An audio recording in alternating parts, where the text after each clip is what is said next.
और चेले भी कम ही नहीं होते हैं। एक बार एक नेपाली गुरुजी, एक नेपाल का चेला, दोनों हमारे भारत में मुंबई गए। मुंबई जानते हो? सब जानते ही होंगे, नहीं जानते तो आज जान लेना। मुंबई गए, मुंबई में समुद्र के किनारे घूम रहे थे। समुद्र के किनारे एक बोर्ड लगा था। गुरुजी ने बोर्ड पढ़ा, नेपाल के गुरुजी थे। अब हम वो ये नहीं कहेंगे कि जगत गुरुजी थे, आप इनकी तरफ इशारा मत समझना, किसी और की तरफ समझ सकते हो। तो गुरु और शिष्य दोनों मुंबई घूमने गए समुद्र के किनारे। तो गुरुजी ने एक बैनर देखा, उस बैनर पर हिंदी में लिखा था, डूबते हुए व्यक्ति को बचाने वाले को 500 रुपया इनाम। तो नेपाल के गुरुजी ने अपने चेले से कहा, चेले। तो चेला बोला, गुरुदेव एक काम कर रहे, हम डूबने का नाटक करते हैं, चेला तुम हमें बचाओ। तो चेला बोला, होगा क्या? बोले 500 मिलेंगे, 100 तुम रखना, 400 हम। चेला बोले, गुरुजी जल्दी जाओ, और हम लोग रोज दिन में 2 बार यही करेंगे, दिन में 2 बार करेंगे। गुरुजी बोले, नहीं नहीं, रोज 2 बार करेंगे, पकड़े जाएंगे, रोज 1 बार। अब तो बढ़िया रहा, आश्रम बन जाएगा, रोज 400 रुपया मिलने हैं, झंझट खत्म। गुरुजी बोले, तो हम भीतर जा रहे। चेला बोले, जाओ जाओ जाओ, हम बचाएंगे। गुरुजी अंदर गए। गुरुजी बोले, अब डूबे? चेला बोले, और अंदर। गुरुजी थोड़ा और अंदर गए, यहां से पानी आ गया छाती से। गुरुजी बोले, अब ठीक है, अब डूबे? नहीं, थोड़ा और है।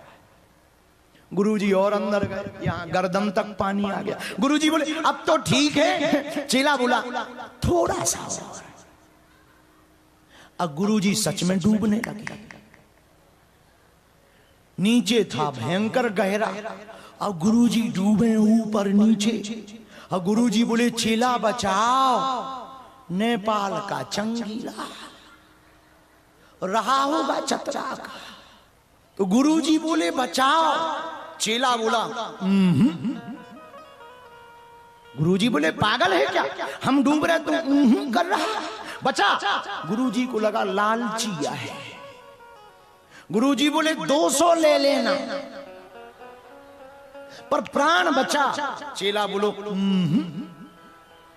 गुरुजी बोले, 300 ले ले, हम 200 ले ले भी, पर प्राण बचा। चेला बोलो, गुरुजी बोले, भैया पूरे 500 ले ले, हमें ये खेल खेलना ही नहीं है, पर प्राण बचा ले। चेला बोलो, गुरुजी बोले, अब हमारे 500 एक्स्ट्रा और ले लिए, पर प्राण बचाओ। चेला बोला, गुरुजी बोले, कारण तो बता। चेला बोला, गुरुजी आगे वाला बोर्ड पढ़ो, दूसरे बोर्ड पर लिखा था, लाश निकालने वाले को 5000।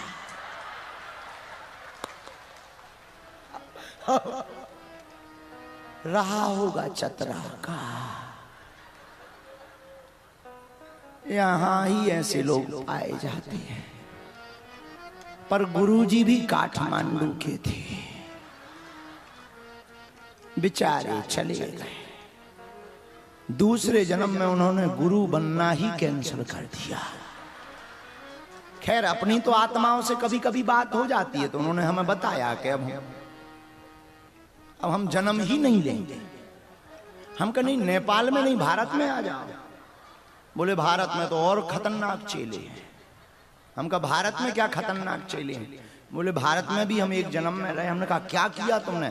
बोले, वहां तो और खतरनाक चेले। एक गुरु चेला भारत में रहते थे, हमारे बुंदेलखंड में, छतरपुर में जहां हम रहते हैं, गुरु चेला दोनों रहते थे। गुरु एकदम चाई चट, चेला महा आलसी। बरसात हो रही थी, तो गुरुजी ने अपने चेला से कहा, चेले बरसात हो रही है, गौ माता को बंधन से खोलकर दूसरी जगह बांध दो, गाय को। चेला बोला, गुरुजी बंधन खोलने का काम तो आप जैसे महापुरुषों का है, हमारे जैसे लोग तो बंधन में पड़े हैं, जीव हैं, बंधन में पड़े हैं, बंधन तो आप जैसे महापुरुष खोलेंगे। गुरुजी बोले, हमें गुरु ही मिल गया, गुरुजी बेचारे बरसात में गए, गाय माता को दूसरी जगह बांध दिया। अब गुरुजी लेटने ही वाले थे तो गुरुजी ने चेला से पूछा, चेले अब गाय को नहीं बांधा तो कोई बात नहीं, जरा देखो बारिश बंद हो गई कि चालू है। और चेला एकदम आलसी बोले, गुरुजी कौन बाहर जाए, ये बिल्ली अभी अभी बाहर से अंदर आई है, इस पर हाथ फेर कर देखो, अगर गीली है तो समझना हो रही है और सूखी है तो बंद है। गुरुजी बोले, गुरु ही फंस गया। गुरुजी सोने लगे सो। गुरुजी बोले, माँ बाहर में जाओ, बारिश हो रही है तो होने दो। अब एक काम करो, दीपक तो बुझा दो, रात भर में तेल जल जाएगा, बर्बाद हो जाएंगे, दीपक तो बुझा दो। गुरुजी ठंड बहुत है, कौन उठे।